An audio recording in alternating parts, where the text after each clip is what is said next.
Yiero madundo mano ma Olkalau chore machiegni kuma bende IEBC medo kedo ikruok maka kod kacha mano motelo ne yiero makamano mabende ng'iyo ka bende ikruok oseket makare ne yiero maduong' ma higa 2027 mabende IEBC medo wacho kanyero ni gimedo keto okenge kaluwore koda yiero ka yiero mabende gitimo ka giwacho ni yiero ma 2027 pod biro medo bedo makare moloyo yiero mago mabende osekalo. E weche mag yiero bende weche mag budget magiero bende wadhi nono matut mano kaluwore koda omenda mabende ochiw kanyakla kod tong' mabende oketi ma duond buche kata josiasa kik bikaw kindego eko magitimo campaigns mag gin weche go magiero weche mag siasa kanyakla kod dongruok ma waiko ni odhiambo masani to magi ema omiyo pek.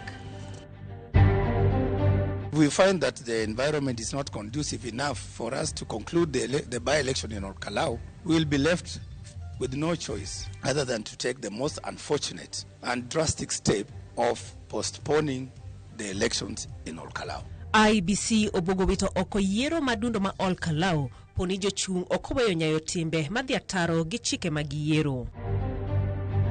Jod bura medo dhiro mondo omed omenda mag kedo kod lokruok chal mar kor lwasi kopogore koda siko keto singo ma onge tim. Kuonde machalo kaka DC ibinyalo donjo mondo dhi manyo huduma huduma kanyo kata idwa dhi manyo gimoro ka DC kanyo kiwe apike ndara kujo kiduogo ibedo ka piko osedhi. Jodak ma Homa Bay ahinya to jo boda boda yogo medruok kuo apiko e gwengego. Kaka chenro ma sirikal oketo kama ber waneno ka koro sani ndaro krach. Jodak e sub county ma Osigo nyiso geno mar dongruok e kinde ma chendo magero olalo madhogoe osechopo atamalo 70.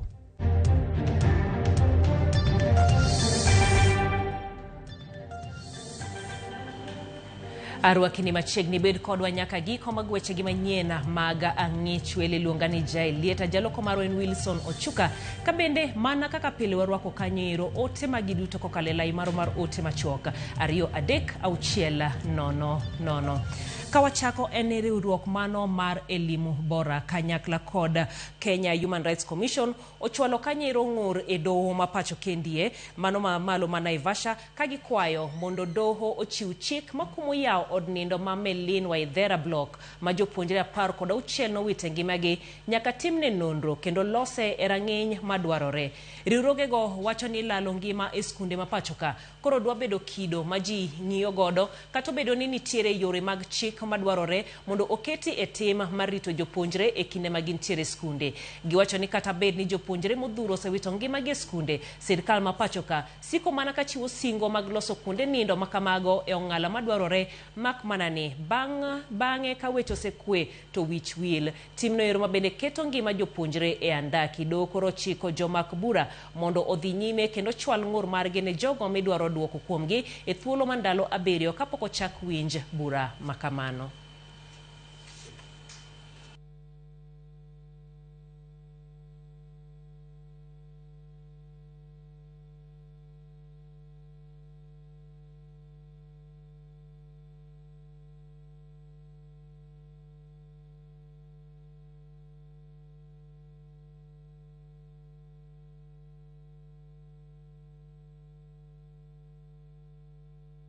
Jandik don buche mag siasa Thuruka koro golo ayanga Senator ma Nairobi Edwin Sifuna kaka jagoro maduong' mano mar ODM. E oboke mar jandik don buche John Lorion Kow, Sifuna ne okochiwo nende kaka ne dwarore e thuolo manomiye kaluwe koda dwaro mar chik. Bendo koni ODM ne oluore kod chike e kinde golo thicho oko Sifuna kaka jagoro mar duond burano. Jagoro makojolo ma ODM Catherine Omanyo koni Sifuna koro ni thuolo mar wuok kendo weyo ODM gi kwe moloyo siko duodo e duond burano.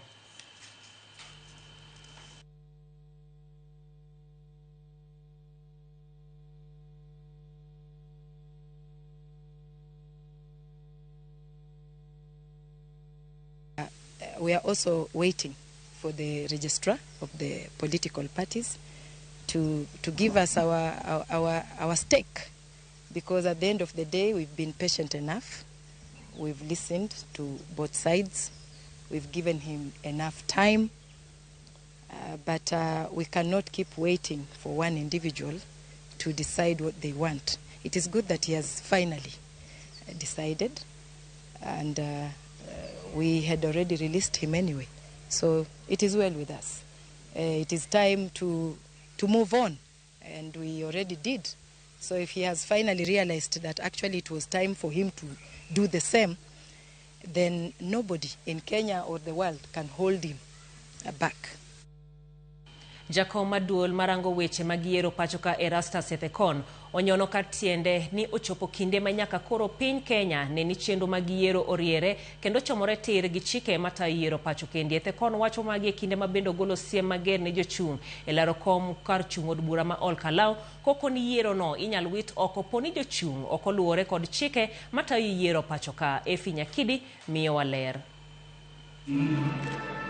Ne en nyasi ma okelo kanyakla jokanyo e sectors mopogore opogore koriwo arita, kedo ne ratich oganda kod chuogo chike gineno ni oketgi e tim. Nyasi mar yango lipot maduol matayo yiero pachoka IEBC manyiso yore mag tieko gwandruok kod yalo buche mag gwandruok motelo ne yiero. E kinde nyasino, jakom mar IEBC Erastus Ethekon wuok mager kendo siemo jochung ma Ol Kalou ma oko ni nyayo timbe madhi ataro kod chike yiero ka onyiso gini ka ok giywayo wigi to gibiro moto e badgi. We have cases, concerns around security and breaches of the Electoral Code of Conduct in Ol Kalou. And this is attributed to certain conducts by the candidates and their supporters and the political parties. For example, late night campaigns. Daytime, the place is peaceful. At night, madness descends, engaging in physical confrontations and fights. And on 1st July, sadly, such a confrontation late in the night resulted in the death of one person. Kopogore gi mano, apisas mag piny owacho bende wachore ni osene gwengego. Chenro mag mibadhi bende Ethekon oyango ni malo ahinya kotiyo gi kweth njore. Chal ma ok chiw lwasi manyangafu ne tayo yiero. We have also had allegations of bribery, and in some outlets, the scale of bribery is massive. We have also been informed of the presence of goons or potential mobilization of goons, and this therefore will threaten the security of the people of Ol Kalou and the election generally. To kata obedo ni duol mar IEBC ne obago romo kod jogo ma olap dhogi ndong ne lemo ma jaod bura ma Ol Kalou e wi luwo makare chike yiero, winjruok mane gichope maneno ni chike mag yiero lu pok oket e tim. Kuom mano, IEBC oyango ni kaponono chenro ok bidok e wang'e chop chieng' wuok tich, gibiro kawo okang' ma chungo yiero ma adundo no chutho kata chwale nyime kod golo e listi nying jogo ma itudo gi nyayo lweny. When we find any culpability or any breaches of the code of conduct, the proper remedies shall apply, and up to, including disqualifying some of those candidates, if not all of them. If we find that the environment is not conducive enough for us to conclude the by-election in Ol Kalou, we will be left with no choice other than to take the most unfortunate and drastic step of postponing the elections in Ol Kalou. And if that's not enough, we will cancel it altogether. Ethekon omedo ni ochopo kinde makoro piny Kenya nyaka keto kenge makare mag neno ni yiero otayo yo mowinjore ahinya to e kinde ni ma piny Kenya ochomo yiero maduong' ma higa 2027. We need to restore sanity in our electoral processes as we move towards 2027. These small incidences are precursor of what is likely to happen in 2027. And we cannot allow that. And what happens, these political actors, they misbehave. Then they go on Twitter and TikTok and make statements blaming IEBC. Whereas we have done everything humanly possible to ensure that elections are free, fair, credible, and peaceful. E kinde ma piny Kenya timo ikruok ne yiero maduong' ma higa 2027, duol mar IEBC onyono katiende ni biro kawo ondamo mager ne jal mora mora moyud gi ketho manyayo mibadhi kod lweny e kinde yiero. Efi Nyakidi, Ramogi TV, Nairobi.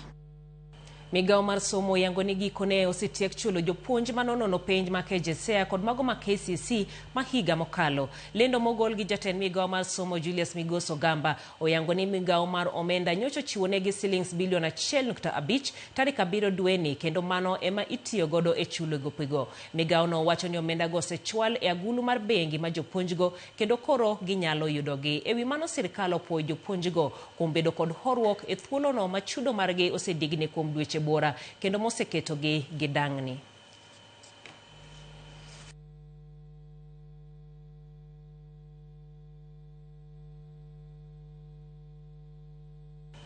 Jodak ma Usenge kod Osieko e sub-county ma Usigwe e county ni Roma Siaya onyiso geno margi ni gedo ma olalo madhogoye matudo Usenge go Osieko biro bero ohala kod yore wuoth kosetieke gino mabiro yao ohala e county ma Siaya. Maginegi wacho e kinde ma midusa mochung'ne gedo no oyango ni gisechopo atamalo 70 mar gedo mar olalo madhi muonyo omenda maromo bilion 2 kagitieko mano kanyiro kagitieke e giko mar higani. Steve Biko miyo aler mathoth. Kuom higni buora, wuoth e kind jodak ma Usenge kod Osieko osebedo matek nimar chuno ni nyaka jopiny ti kod yie mikwang'o. E higa 2021, piny owacho nochako chenro mar gero lalo matudo gwenge ariyogo, gino mabiro muonyo omenda maromo bilion 2, okang' ma jodak makayo puoyo. Ndalo mane pok ochak los daraja ni ne waneno kane movement ne rach kabisa nikech niyudo ni ne sama ne ndaro kethre ne nitiyo gi yedhi kagolo ji bath dogo gi kocha kakelo koni. Mane yudo ni samoro vijande mane kwang'o ji ne tiyo gi siling 100 kane igolo ji mondo ging'ad kama chielo mondo ter ji kocha. But gi sani kalore gi kaka chenro ma sirikal oketo kama ber, waneno ka koro sani ndaro krach. Ne on tabu nikech sama ndalo gik dwe mar 4 ma koth chwega ahinya no ne yoni ok ne nyalure. Iyudo ka en pi ma ioro pi itiyo gi transport mang'eny japiko go bei te. Alure kod midusa David Odhiambo, gedo no geni biro rumo giko higa ni kopo jodak kod johala matiyo gi lalo no mosebedo katiyo kodgi machiegni. Sani tich mwatimo waketo gimiluongo ni bearings ma tie springs monjo bedni ikete bochumbego mwaketo sani. Kwatieko mano to mana kaka plan mar tich noseketi kaka obro dhi mbele, ma wang'eyo ni karom dwe mar 9 kichak itimo assessment kendo gidhi yudo ka wasekalo more than 80%. Ma target marwa en ni by December this year kunjo bedni wasetieko tijni mana kaka nwapange. E kinde no, midusa David okwedo weche mosebedo ka fuong'ore ni kambi magero lalo no ni kod midhiero mar omenda kendo chano mar bano piende ne, kowach ni rang'iny magisechope ema dwaro jolony kod jolwedo manok, gino momiyo jotije dok chien kanyo komedo ni bang' tieko rang'iny no to gibiro medo kwan jotije. Wachno ok en adiera nikech tijni kaka nochakore ne en tich ma ne en bulk nong'eny. To sani level mwasechope mar tich watiyo according to sections mantiere. Ok dang' kambi ket ji te tich ka sections moko sani eri are not active. Kagedo ni dhi nyime, moko kuom jopiny matiyo go lalo ni okwayo wego rak matiyo kanyo mondo kongnegi apaya mitiyogo e kinde magedo dhi nyime, magi wacho ni kod bugni maketo ngimagi andaki. Ndara mwaringe mapod waringe ni giteme loso nwa kidhi gi mbele kucha kikalo mbele ka nitie kamoro mwaluongo ni Mbasara mbele ka. Ndara no nigi bugni makata mama madwa nyuol nyanyuol ne jabodeyo. Wakwani jok ma engineer gi contractor man ka sama gidhi mbele gi tijni kama jopiny ringe giteme gilosi. Ewi mano, ginyiso geno margi ni ponono gedo no rumo to gibiro yudo resruok e yor ruoth kod ohala e kind Usenge gi loka Usigu, gino mabiro bero uchumi mar kaunti ma Siaya. Odhi konywa ni ohala ma e kind Usenge gi Osieko biro timre yo makare kendo dongruok biro medo nikech jomodak area kae ndara ni konyowa nikech moso activity matimre ka en fishing. Koro wakwayo mana sirikal marwa mondo giarashnwa jogi mondo koth mabiro madwe mar 8 makendo biro miwa hinyruok mar ndara ni kik yudgi. Steve Biko, Ramogi TV, Siaya. Lweny mienjo e kind jodak ma Kajiado kod bad migawo mochung'ne rito lee mag bungu KWS ewi kar rito lee mag bungu mano ma Amboseli National Park. Mano higa achiel bang' jatend piny William Ruto ne yango ni kar rito lee no oketi e lwet sirkand kaunti ma Kajiado. Gavana ma Kajiado Joseph Ole Lenku onyiso komiti od bura ma Senate mang'iyo kaka sirkal tiyo gi omenda jopiny ni onge pesa moro amora ma sirkal mamalo osemiyogi kaka osuru nyaka ne Ruto oket Amboseli e lwetgi. Chris Owino nigi ler mathoth.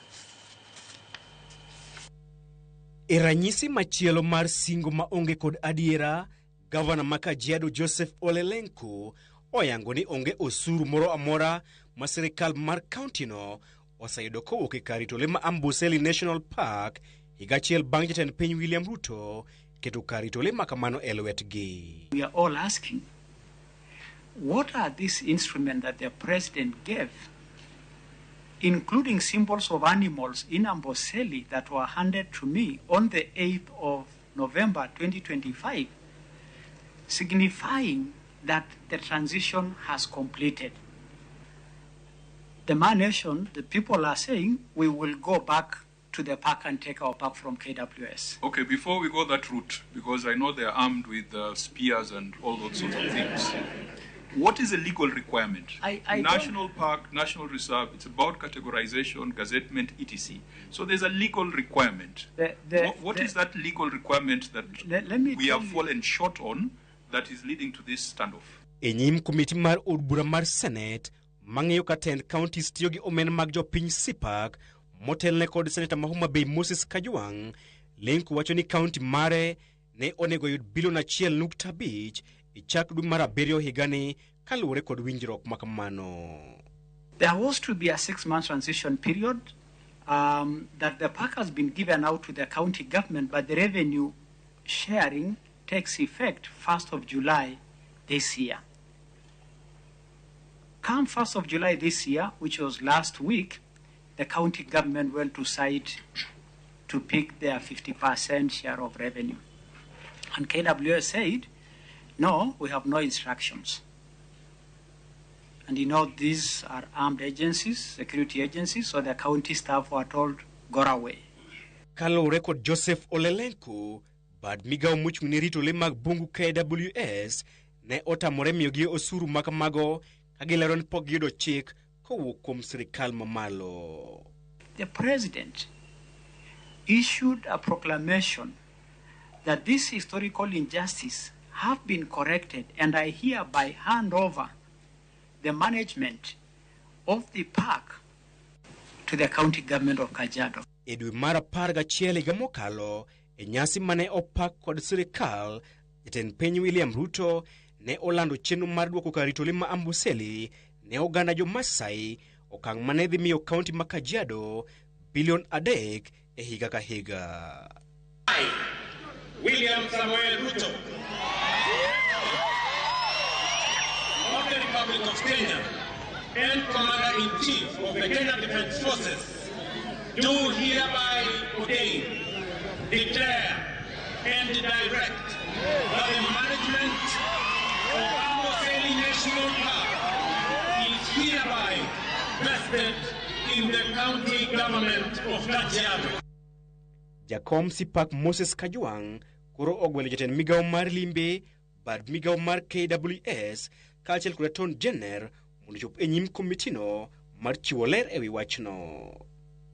The county government of Kajiado must be in the room, and KWS must be in the room to explain to the country why they cannot abide by the proclamation and the resolutions of the technical working group. Chris Owino, Ramogi TV, Nairobi.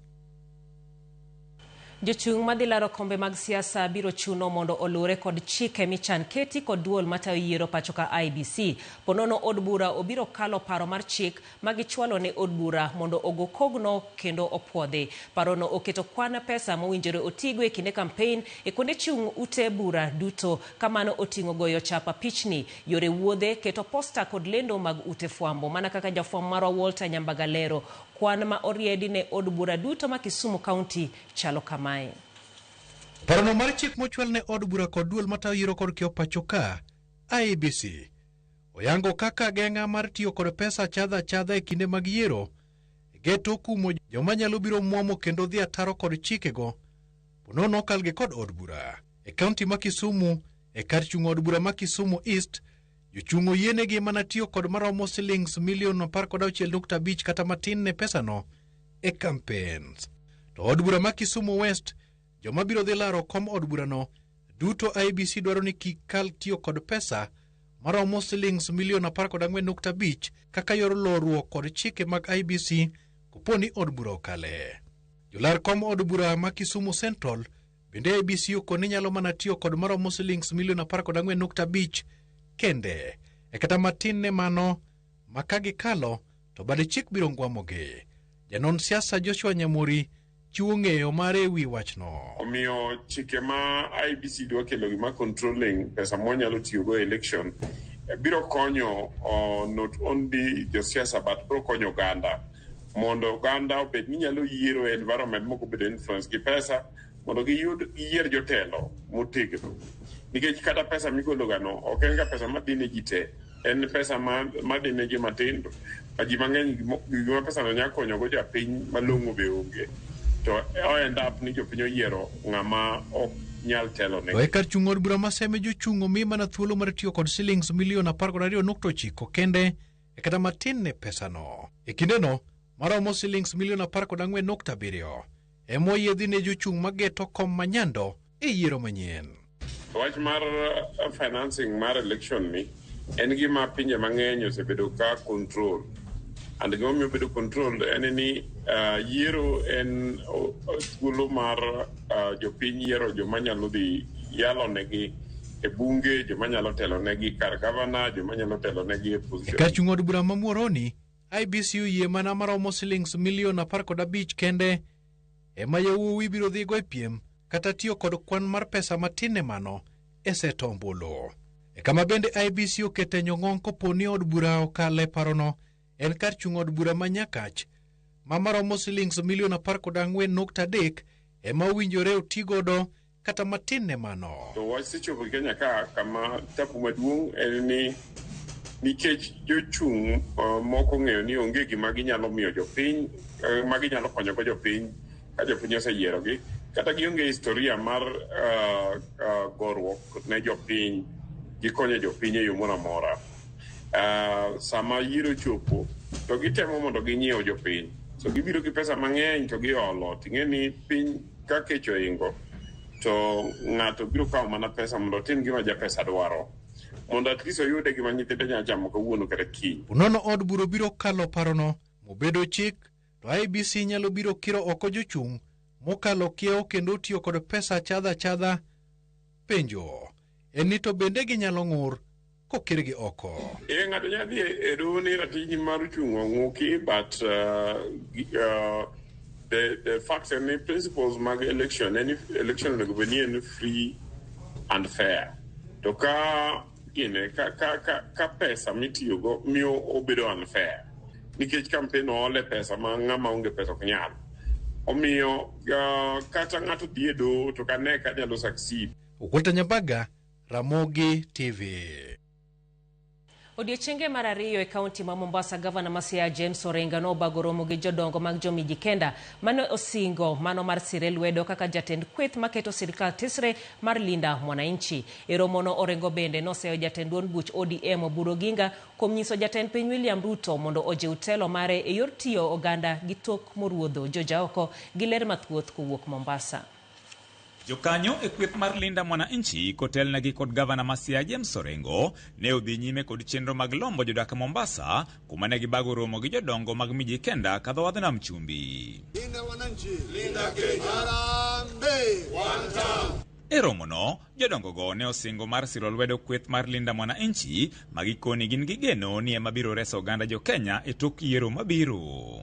Sisi leo kama watu wa Mombasa na pwani nzima kwa jumla tunamuendorse Bwana Orengo, His Excellency the Governor, kwamba yeye ndiye party leader wetu wa linda mwananchi. Na mwaka ujao inshallah tutatokiwa hai tupeleke serikali hii nyumbani. Ombi langu kwa mashekhe wenzangu Kenya na Waislamu na Wakristo, tujiunge na vuguvugu hili la linda mwananchi. Linda mwananchi sio tu vuguvugu la kisiasa, ni ukombozi hapa kwetu pwani, masuala ya ardhi. Yani mimi hapa nilipo babangu mzazi ana miaka 72 sasa anakufa bila title deed. Gikoni midhieche mag thieth kaachiel kod mago mag lope pod ogurore kadho wadh nam chumbi ka gombo margi en neno ni tend William Ruto igwetho oko e yiero mabiro. Tunaambiwa kuna SHA, kuna SHU, kuna nini, lakini hatuoni chochote cha kuangazia ambacho kinatusaidia. Wazee wengi wamekuja hapa wana vibofu vya mikojo, wazee wengi wana figo, wazee wengi wana magonjwa pressure, wazee wengi wana sukari, lakini wanakufia majumbani kwa sababu afya imekuwa ni ghali. Alama zao ni tatu: wakisema uongo, wakiahidi hawatimizi, na wakiaminiwa hufanya khiana wakaleta Ebola Kenya. Ebola ya kazi gani kwa malaria ntushinda?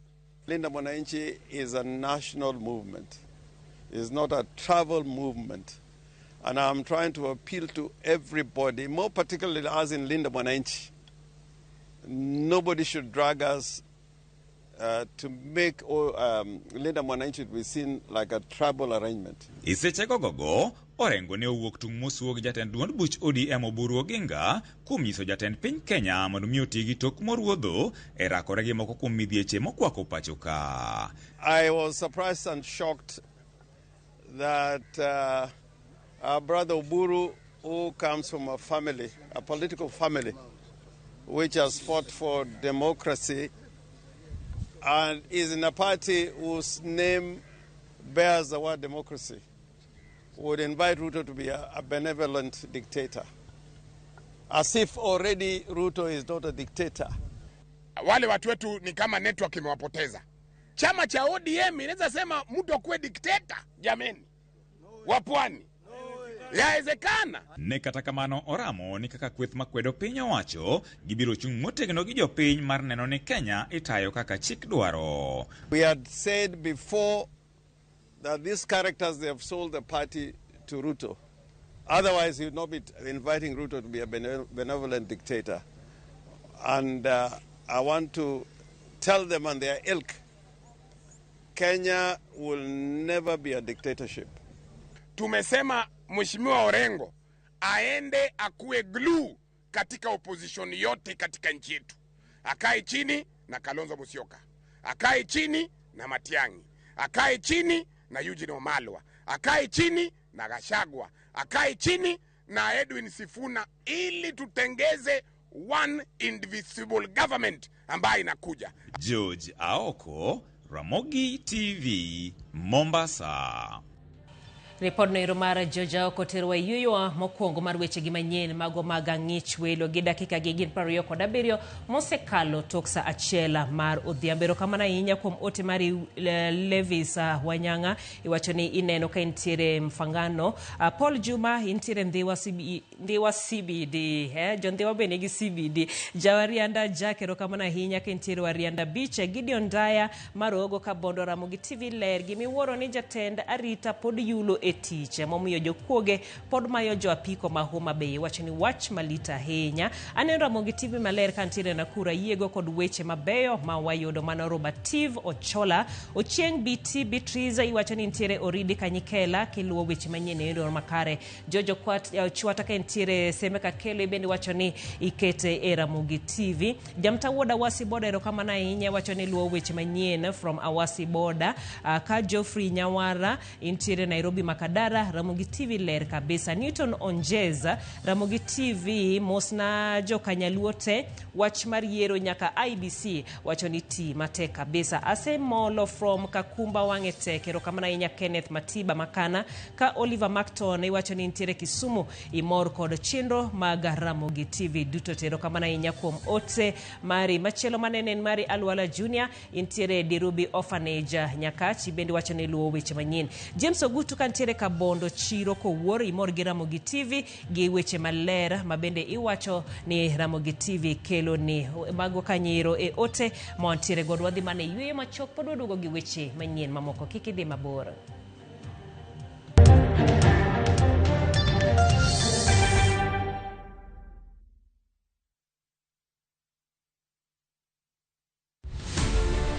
Nyakwa Ramogi gin ji mane ogen kod ogandawa.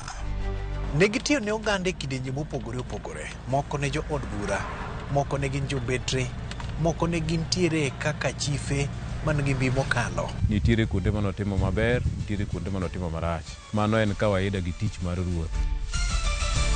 E chenro mar gin kanye nyaka wafuargi. To higa 71 koro ndika tich mar puoch. Seche duto ka nitie gimoro mane timore e gweng' nodonje.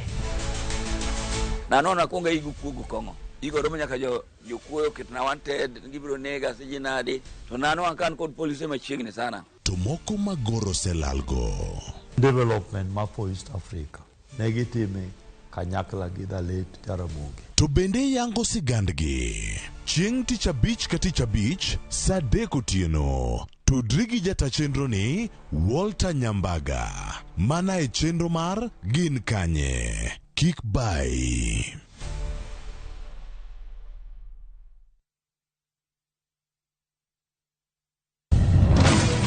Be ikori mar dok e pacho, kama sigendni ilero gi mor kod sunga mar luo.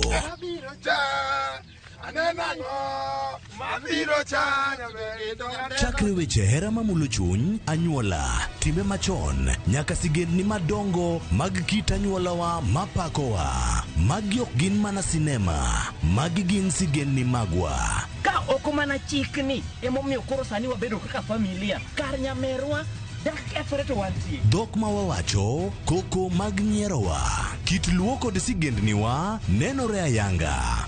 Logi lui! Winam Cinema, Jumapil ka Jumapil, saa 2 kod saa 4 mar otieno. Mana e Ramogi TV.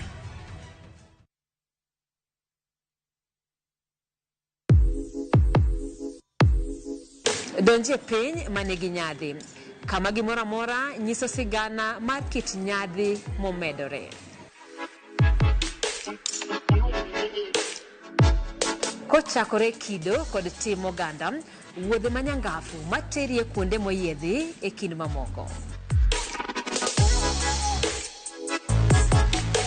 Tudri koda Ansimtos Okinda kateri e wuoth moyiedhi no nikech ngima idago dichiel.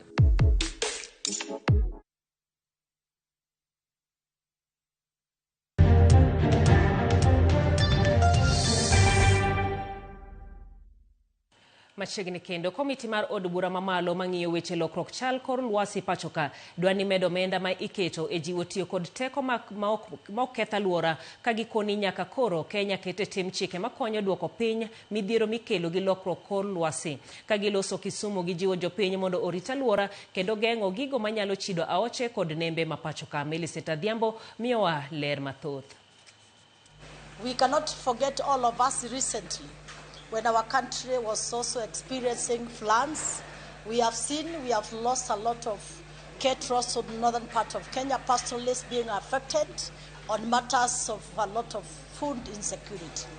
Kagiloso e kinde romo margi e boma ma Kisumu, motis ni the Parliamentary Green Investment Dialogue, Jod Burago osingo tego chike mag kedo kod midhiero mag lokruok futo mar kor lwasi kendo neno ni pok mabup oketi ne jiwo tiyo gi teko ma ok chid alwora kata clean energy kaka yor rito ngima oganda. We are trying to also to make our communication broader, that we are saying, can we start with clean cooking? It is because we have accepted that the reality on the ground, we have destroyed our forests. It is our innocent Kenyans who are looking for firewoods, who are looking for the charcoals. But today, here assembled in Kisumu, we are now saying enough is enough. And today we are asking, how do we bring investors? How do we bring partners? How do we attract people to come in our country? And the first thing, we take different actions. And also trying to ask, how do we also source for finances so that we can utilize and come up with doable project.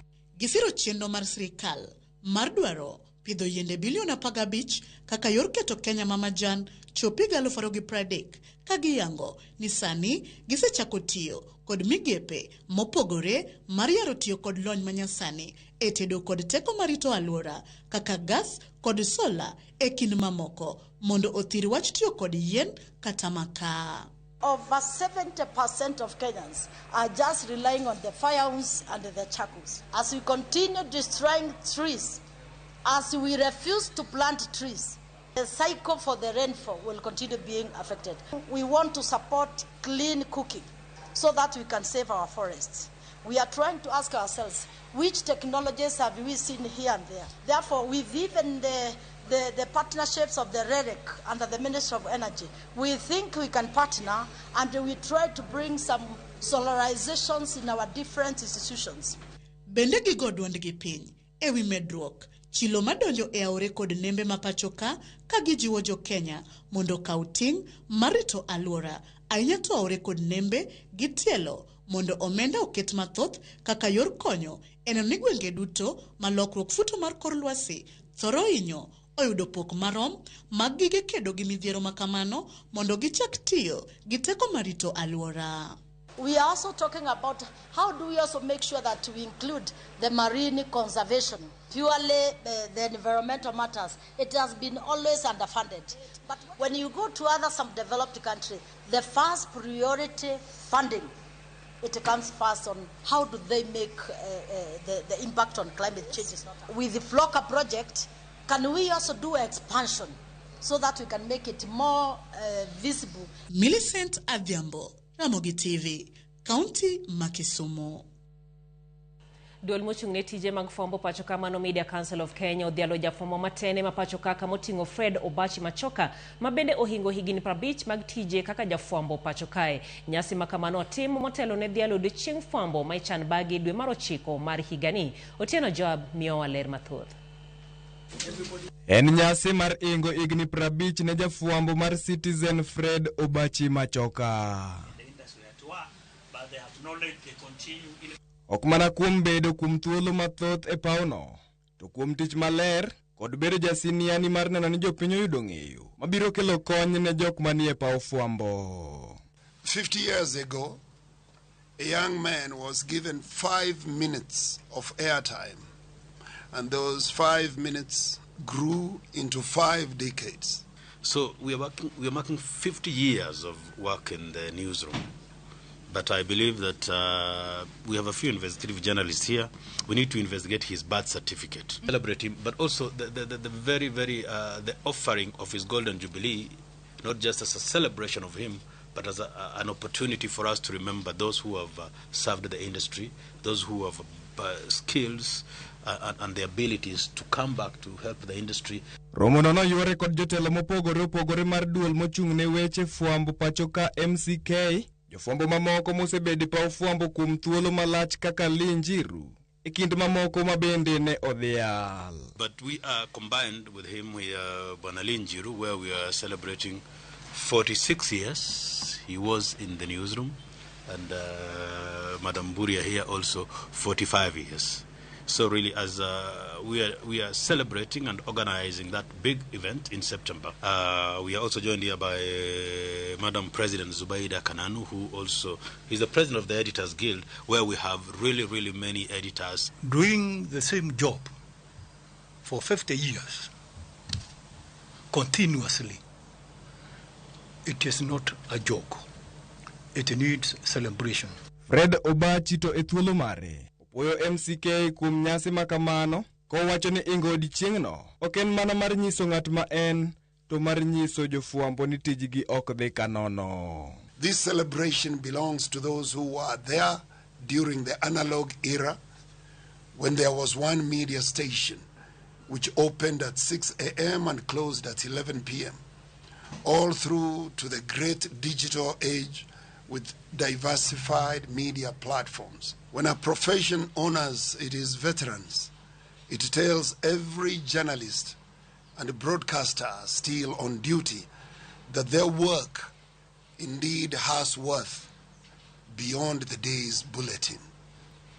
A profession that forgets its own is quietly teaching its young people that their service too will one day be forgotten. Odiechieng' ma kawuono ne en yawa yanga kendo keto e tim nyasi mar thuondi e paw fwambo ka nyasi maduong' to biro timore dwe mar 9 higani. Otieno Job, Ramogi TV. Piem mar goyo punda motis ni shabikia World Cup kishabiki ochiwo mich ne joloch 4 kwano omenda maromo $1.2 Boniface Kirema mawuok Meru jaloch kod shillings 500,000 Kilogi Collins Odhiambo mawuok Siaya, Kenneth Luka mawuok Kakamega kod Mark Kamao mawuok e gwenge mathogoto ka omenda magiloyo en shillings 300,000, 200,000 gi 200,000 kaluwore kamano. Campaign makamano biro dhi nyime kinde ma pod tuk laro kombe ma World Cup ka kwan omenda maheo $9,000,000 ibiro lo. Mpango yangu ya hii pesa nitaweza kununua bike yangu, niache kuwa nategemea kuajiriwa ya kupeleka delivery, then niongezee potri yangu. Hii pesa itanibadilishia maisha, sijai shika pesa kama hii tena, nitatoka pahali niko hadi pahali pengine. Na pesa hizo zitanisaidia katika ukulima wangu, itaongeza kununua mbolea na pia itanisaidia wakati ninapokuwa na kushughulika na vitu ambazo nahusu na nyumba yangu. Siwezi sema ni pesa nimezoea, ni pesa itabadilisha maisha yangu. Tunashabikia World Cup kishabiki.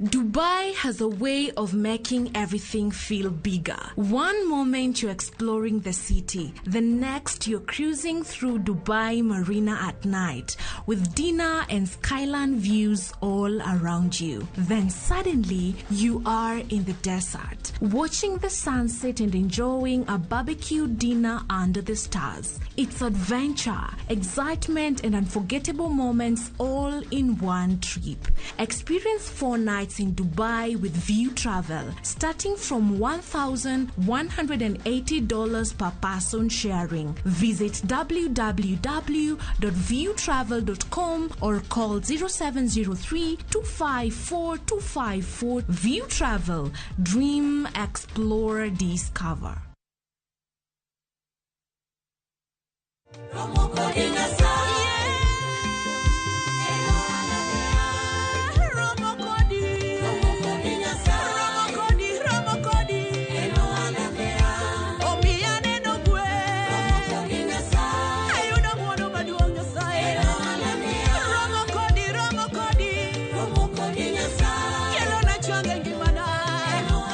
Mondo iyud wendani kaka skiza tune mari di star aboro achiel achiel star adek ang'wen adek hash. To pare niya, Ramogi TV e od jower duto te.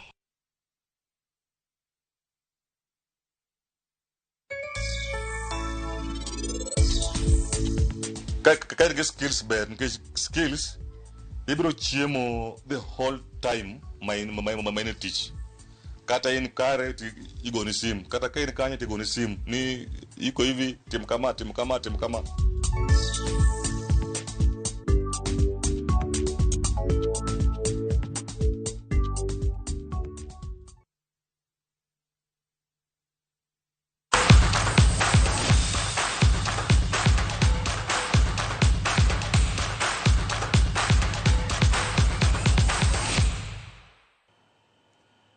Tuke mag skunde mag Nyanza kata Nyanza Regional Championship mahigani kawuono nodonjo odiechienge mar ariyo karakruok mapek picha dhula mar jomachuo ne obedo motelo ne finals mag tukego mabende ichako odiechieng' makiny. Tukego mokelo skunde mag sekondari mawuok e gwenge mag Nyanza oting'o picha dhula mar jomachuo gi nyiri, opicha goko kata rugby, handball, volleyball, basketball e kind tuke mamoko. E opicha dhula mar jomachuo group stage, Gendia Boys ne orodho Maseno 1-0 kod Rabara ne ochwado Biticha Boys 1-0. Kisumu Boys bende ne ochwado Ringa Boys 2-0, St Mary's Yala orodho Sameta Boys 2-0, ka korka nyiri Nyakach Girls ne orodho Kobala 1-0. Quarter finals gi semi finals matukego ibiro tugi kiny, motelo ne finals mabende dhi tugi odiechieng' makiny e lep tuke mar Raila Odinga Stadium.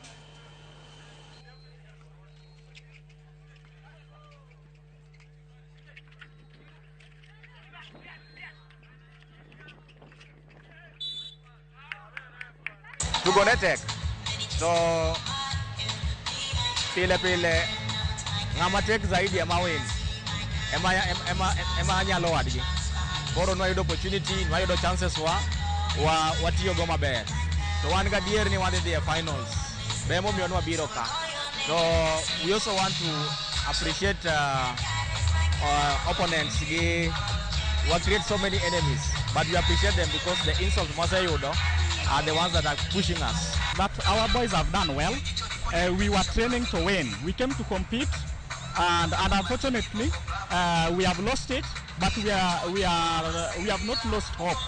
So far, I think we have a match ahead that we have to win. Otherwise, our boys are still motivated. We'll come back with a lot of motivation. We are going to motivate our boys, and then I think we'll do better.